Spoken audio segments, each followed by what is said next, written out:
Төв аймгийн хэмжээнд сүүлийн 10 жилийн хугацаанд 1119 удаагийн гамшигт аюулт үзэгдэл осол тохиолдсны улмаас 165 хүн амьсаа алджээ. 710 орны 3,000 толгой мал амьтан хорогдож 12 тэрбум төгрөгийн шууд хөрөл учирсан байна.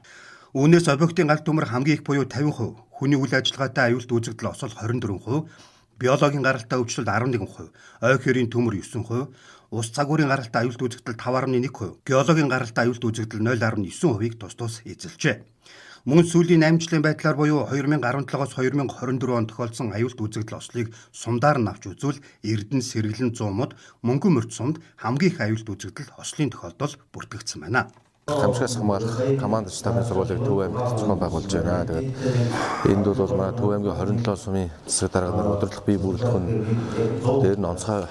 комиссийн гишүүдгээд бүрэн бүрэлдэхүүнээр оролцож байна. Тэгээд өнөөдөр энэ онцгой байдлыг ерөнхий газраас бие бүрэлдэхүүн ирж сургуульд маш их ач холбогдол өгч бид бүхэн ч ер нь зүгээр гамшигын эсдийг бууруулах, урьсан зэрэглэх арга хэмжээ яаж зохион байгуулах юм бэ гэдэг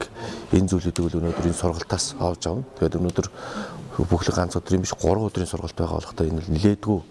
олон мэдлэгийг сум орон нутгийн удирдлагууд гамшиг онцгой комиссийн гишүүд бол авна гэж бодож байгаа. Аливаа эрсдлээс урьдчилан сэргийлэх үйл ажиллагаа, гамшигаас хамгаалах төлөвлөлт, бэлтгэл, бэлэн байдал, гамшигаас хамгаалах албатын харилцан уялдаа холбоог сайжруулах, гамшигын эрсдлийг хохирол багтаа даван туулах, бэлтгэл, бэлэн байдлыг хангах хүрээнд Монгол Улсын шадар сайд Төв аймгийн цад даргатай байгуулсан үр дүнгийн гэрээний дагуу онцгой байдлын ерхий газраас Тус аймагт энэ сарын 7-оос 9-ний өдрүүдэд гамшигаас хамгаалах команд штабын сургуулийг зохион байгуулж байна.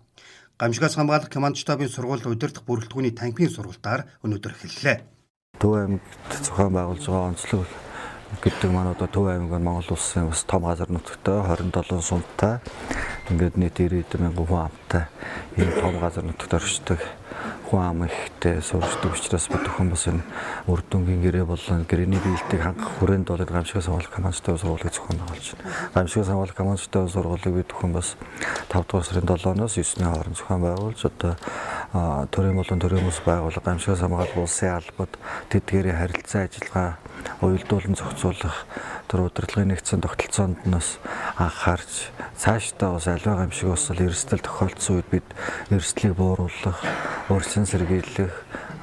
хойшлосгүй сэргээн босгох үйл ажиллагаанд бол манай албадууд маань хэрхэн ажиллах талаар бид бүхэн энэхүү сургалтаараа бол